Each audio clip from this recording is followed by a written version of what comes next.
नमस्कार, मैं doctor Ankita money, consultant obstetrician and gynaecologist from tender palm hospital. आज हम लोग चर्चा करेंगे what problems a female face during the breast feeding. Generally जब महिलाएं पहली बार मां बनती हैं और उन्हें ब्रेस्ट फीडिंग के लिए फोर्स किया जाता है कि आपको बच्चे को ब्रेस्ट फीड करना है, उस टाइम पे महिला साइकोलॉजिकली और फिजिकली तैयार नहीं होती है। लेकिन एक फैमिली सपोर्ट, एक आपका जो प्रॉपर मेडिकल ट्रीटमेंट है और माँ का खुद पहले से अगर एंटीनेटली हम उन्हें इस चीज के लिए तैयार करें कि ब्रेस्ट फीडिंग के क्या क्या फायदे हैं, तो फिर ये चीज बहुत आसान हो जाती है। तो सबसे पहले जाने कि एक अच्छा लैचिंग क्या होता है। अच्छे ब्रेस्ट फीडिंग के लिए सबसे पहले बच्चे को सही ढंग से लैचिंग करवाना जरूरी होता है। इमीडिएटली आफ्टर बर्थ जब बच्चे को माँ को दिया जाता है तो उस टाइम पर एक माँ और बच्चे दोनों को कंफर्टेबल पोजीशन में रखना है। बच्चे का मुंह पूरी तरह से खुला रहे और माँ का सिर्फ निपल ही नहीं, साथ में उसकी चारों तरफ जो ब्लैक एरियोला होता है वो पोर्शन भी उसके मुंह के अंदर है। और तब बच्चा जब अच्छे से सक करेगा तो माँ को तकलीफ कम होती है। कभी कभी जो सिर्फ बच्चा निपल को खींचने से माँ को क्रैक्ड निपल या निपल में जो है निपल से ब्लड आने की कंप्लेंट्स होती है। ऐसे में जो है आप घरेलू उपाय अपना सकते हैं, जैसे घी लगाना या मलाई लगाना, या फिर आप अगर कुछ मेडिसिन भी मार्केट में अवेलेबल हैं जो ऑइंटमेंट लगा करके आपको आराम मिल सकता है, इसका इलाज करें। लेकिन ब्रेस्ट फीडिंग को करना बंद ना करें इस टाइम पे, क्योंकि अगर आपने ऐसा करा तो ब्रेस्ट फीडिंग एक बार जब प्रोड्यूस हो गया और बार बार स्तन में दूध बन रहा है तो धीरे धीरे वो इंगॉर्जमेंट हो जाती है। और अगर समय रहते हुए उस दूध को नहीं निकाला गया तो वो इंगॉर्जमेंट ब्रेस्ट में पेन लेकर के फीवर आ जाता है मरीज को, और कभी कभी जो है वो मैस्टाइटिस और एब्सेस का रोग ले लेती है जिसमें कि घाव बन जाता है।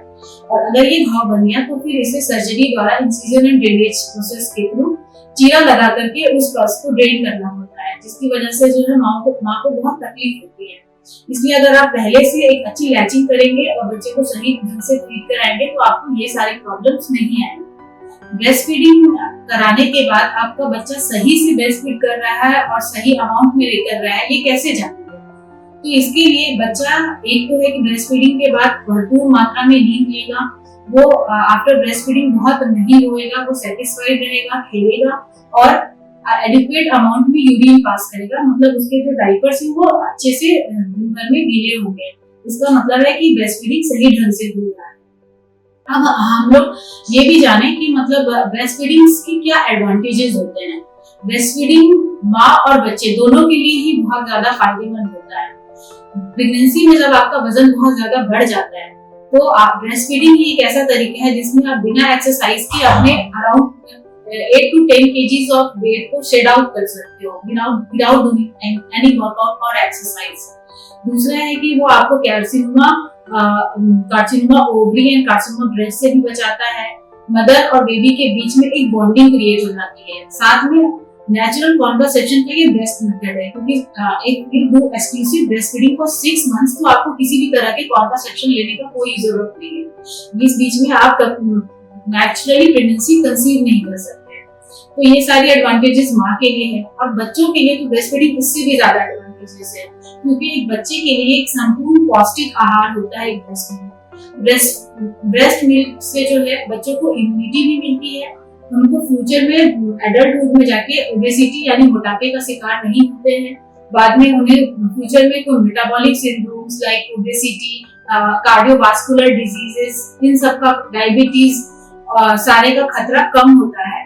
और बच्चे जो हैं वो जितना जैसे आप बॉटल फीड करोगे, अगर आपने सही ढंग से उससे बॉटल को स्टेरलाइज नहीं करा तो आपको इन्फेक्शन, डायरिया, वॉमिटिंग ये सब के रिस्क ज्यादा रहते हैं। लेकिन ब्रेस्ट फीडिंग में जो न्यूट्रिएंट्स और जो इलेक्ट्रोलाइट्स का कंपोजिशन होता है वो भी इतना ज्यादा सही मात्रा में होता है कि बच्चे को इजीली डाइजेस्ट होता है और बेबीज जो है वो जल्दी हेल्दी ग्रो करते हैं और ओबेसिटी से भी बचते हैं। इसलिए मेरी आप सबसे रिक्वेस्ट है कि आप लोग ब्रेस्ट फीड करिए और अपने बच्चे को ज्यादा से ज्यादा एटलीस्ट 6 months तक एक्सक्लूसिव ब्रेस्ट फीड कीजिए और अप टू 2 years तक आप उन्हें ब्रेस्ट फीडिंग करिए।